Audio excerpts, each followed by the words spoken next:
The ATF hates this gun. Let me show you why.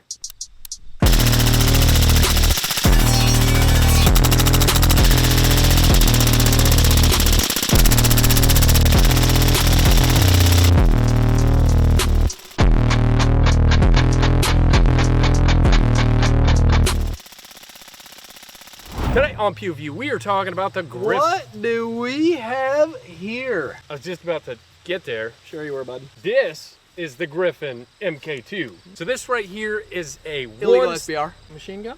No, actually this is a one stamp. Kind of an SBR. Since this is a pinned and welded can, it is equaling 16 inches. Can you prove it? Making it legal according to the ATF. Overcompensation, no bulges crazy. And no, this is not a machine gun. This has an FRT trigger in it, so sorry. Throwing random letters out, that's cool. What What is that? Let me help you there, buddy. Let the class know that he erased not, but he didn't erase the gay part, so I'm... I figured I'd just bring this thing out to the range today because I thought it was pretty cool. It's a little I don't. SBR. You only got to pay one stamp. Yeah, that's the problem. One stamp, pretty inexpensive. Nice It's stock. got an FRT. Also gonna be for free with a gonna be little bit what? of paperwork. It's gonna be f***ing what? So this motherfucker ain't gonna get no tax stamp. Really, you're gonna be out of a job like January 1st. You wanna just shoot this? Yeah, fuck it. All right, we're gonna mess around with this thing a little bit and teach him how to shoot with an FRT, and then we'll break this thing down, give you some specs. All right, so we're gonna start with a 20 round magazine. It's got some subsonics in here. Now shooting with an FRT or full auto. Again, this is not full auto. You are technically pulling the trigger for each shot fired. So go fuck yourself. So obviously shooting super semi-auto, super fast, or full auto, if you guys know a SOT or a range allows you to do that, shooting full auto is a little more difficult than semi-auto. It's hard to control, especially when you're shooting a 220 grain bullet. The muzzle tends to rise. So we're gonna give you some tips so you don't sail the berm and take out the neighbor's dog like I know you wanna do. Okay, so same concept with the Gen 12. Instead of your shoulder being all the way back here and you taking the brunt of that and then this muzzle doing one of these, Right. you know, punch into it and then try to straighten out your left elbow as much as possible. Okay. Kind of fighting stance, lean into it, lean forward. If you're relaxed, you're gonna have some muzzle rise. Right. Lean into it, push your shoulder out, gun won't move. Okay. Make sure you utilize this nice little Pew Stop. Pew View collaboration with True North Concepts. I don't like the way you rub that. I did. Link in the description. Get a couple bursts in there, get a feel for it.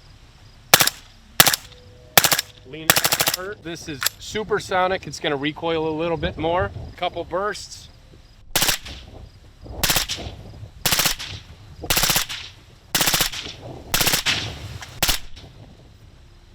I held way better, at least it felt like it on that one, but I felt like I still got quite a bit of muzzle rise. What a f***ing fat.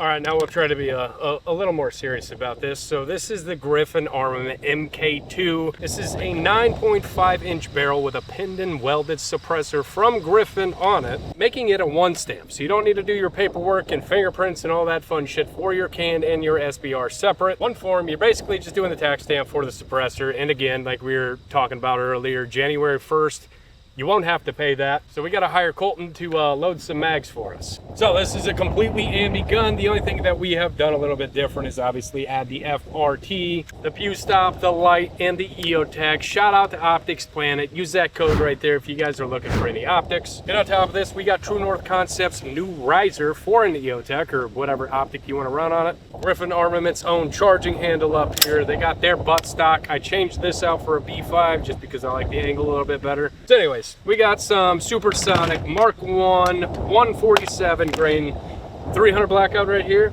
and then we got some sub Federal 220s. Gonna run a little bit of both just so we can see the sound signature. Maybe back up to 150 yards, see what it's gonna sound like on steel. So I've had this thing out multiple different times now in different configurations. G-Van, roll that footage. We got the 300 blackout Griffin Armament can.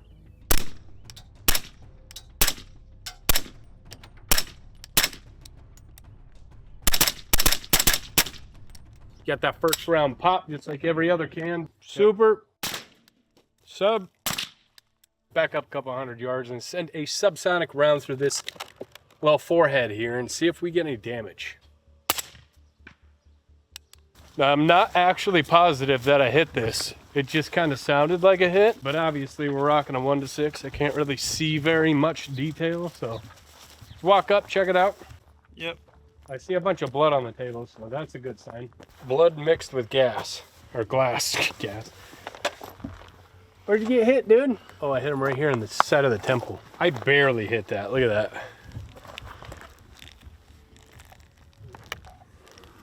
But I mean, even at 200 yards, that'll be fine. I'm gonna dome this thing. All right, 100 yards with subsonic. I just want to see a sound signature. It's windy as fuck, but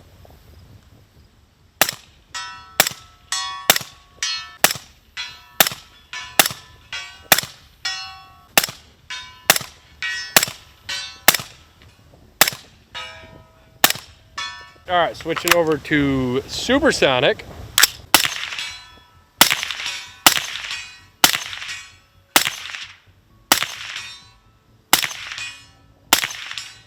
So significantly louder, but still, like, my ears aren't ringing or nothing. It really isn't that bad though. Like, you don't need ears. I feel like the steel is definitely louder. That was like 50 yards. The steel is still louder than the gunshot itself.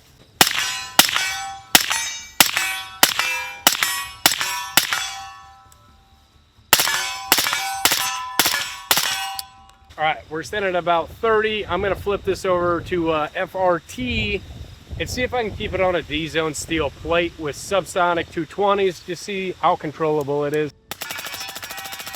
I couldn't really tell if I missed anything, but I assume most of them are on steel, right? The MK2. I like this thing. I like the pin and welded. I like that it was one stamp.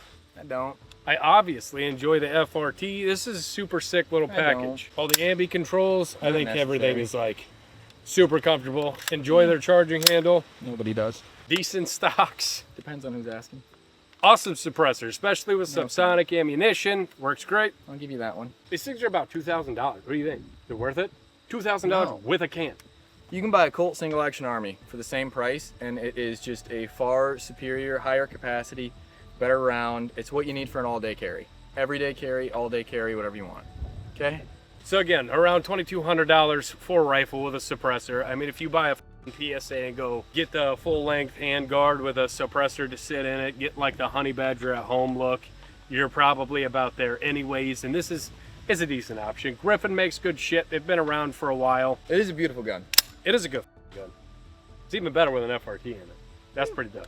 And I didn't have to change anything. I just dropped it in. It runs like a champ. Awesome rifle. Look at this bitch. Brighter than your future after January 1st. That's all we're gonna do today. If you guys want to see all of this behind the scenes, everything, or the uncut version of all of these videos, go over to pepperbox.tv. Link down in the description. Thanks for watching. We'll see you next time.